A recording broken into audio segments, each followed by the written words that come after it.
중국 간첩이 체포됐다 이런 뉴스를 본 적이 있습니까? 살면서 한 번도 들은 적이 없거든요, 그런 뉴스를. 그럼 우리나라에 중국 간첩이 없을까요? 얼마나 많은 중국 사람이 와 있는데. 그럼 그 중에 최소 일부는 정보원일 가능성이 있잖아요. 그런데 한 번도 그거를 색출하거나 처벌하거나 이런 사례를 제가 들어본 적이 없거든요. 중국 공산당의 공작에 완전히 무방비 상태로 노출돼 있다, 이렇게 볼 수 있는 거예요.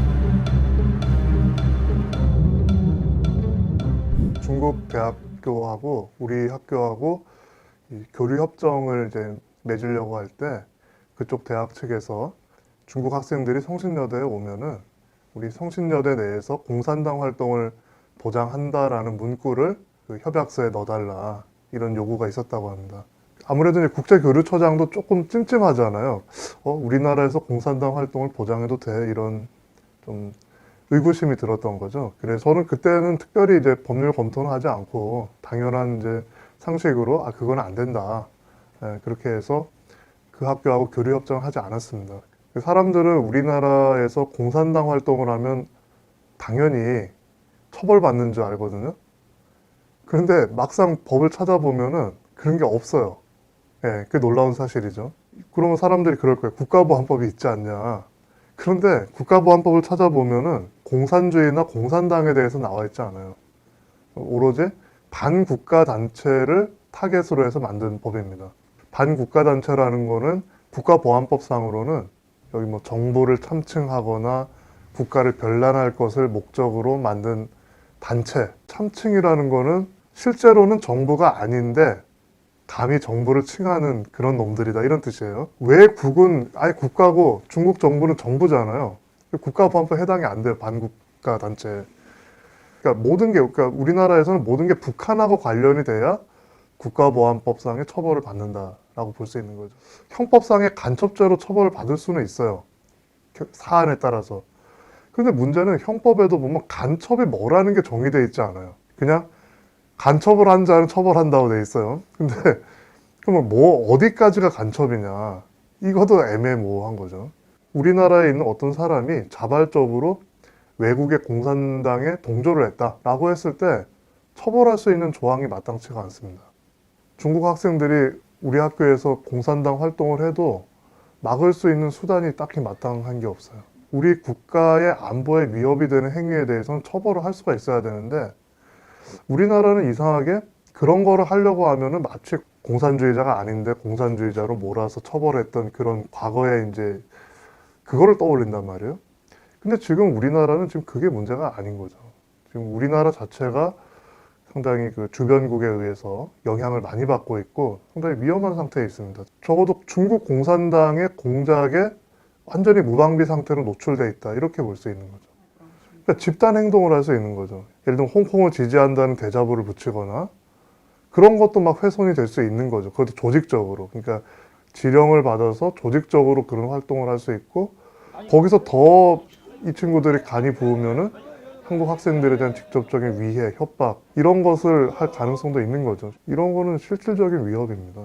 우리나라 사람이 우리나라에서 의사표현을 하는데 중국인 눈치를 봐야 되는 그런 황당한 일이 벌어지고 있습니다, 지금도. 그래서 지난번에 왜 카이스트에서 한번 그런 사건이 있었잖아요. 이게 국가 차원에서 좀 관리를 할 필요가 있다, 이런 생각이 듭니다.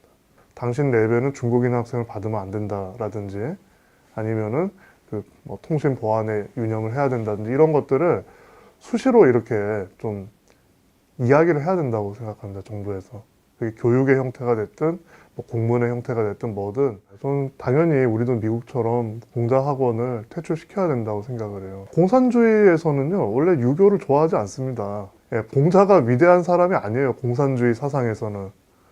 그런데 공자라는 이름을 갖다 쓰고 있는 거죠. 이 자체가 벌써 어떤 목적을 숨기고 있는 거다. 이 공자학원이 있는 국가에 어떤 침투를 의도하고 있다. 우리가 생각할 때 부적절한 교육을 하고 있으면 없애면 돼요. 그렇게 해야 되는데 지금 너무 많은 공자학원이 생겨 있어요, 우리나라에.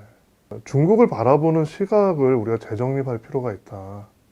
지금 보면은 친여 성향의 사람들은 중국이 우리의 미래라고 생각을 하고 있는 거예요. 그러니까 우리가 중국과 무역을 엄청나게 많이 하고 있고, 또 중국이 잘 살게 되면 그 옆에 있는 우리도 당연히 잘 살게 될 거다. 뭐 이런 꿈을 꾸고 있는 거죠. 꿈을 꾸고. 예. 중국 공산당이 지금 전체주의로 가고 있거든요. 시진핑 지금 종신 집권 하려는 그런 지금 상황이잖아요. 그러니까 그것이 이제 우리한테 위협이 된다라고 보면은 전체주의 국가들이 큰 전쟁들을 일으켜 왔잖아요. 히틀러가 있던 독일, 그 다음에 소련, 이런 나라들이 결국 주변국을 위협하고 힘으로 찍어 누르려고 하고 필요하면 침공하고 이런 역사들을 우리가 기억을 하잖아요.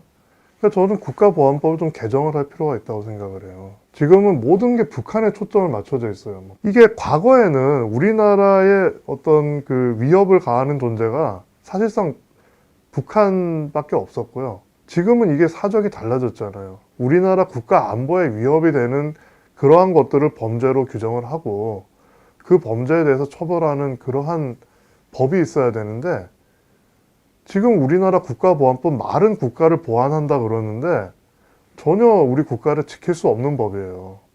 형법상의 간첩죄를 보면 적국을 위하여 간첩하거나 적국의 간첩을 방조한 자는 사형무기 7년 이상 징역. 간첩이 뭐라는 게 정의가 안 돼 있잖아요.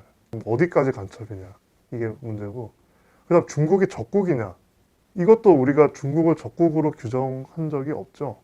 그래서 저는 이 적국을 타국이라고 바꿔야 된다고 봐요. 적국이 아니면 처벌 조항이 뭐가 있냐 이런 또 의문이 생겨요. 우리만 이상하게 낭만주의에 빠져 있어요. 우리가 친구를 사귀는 것도 좋고 사이가 나쁜 사람과 화해하는 것도 좋지만 항상 경계는 하고 해야 된다.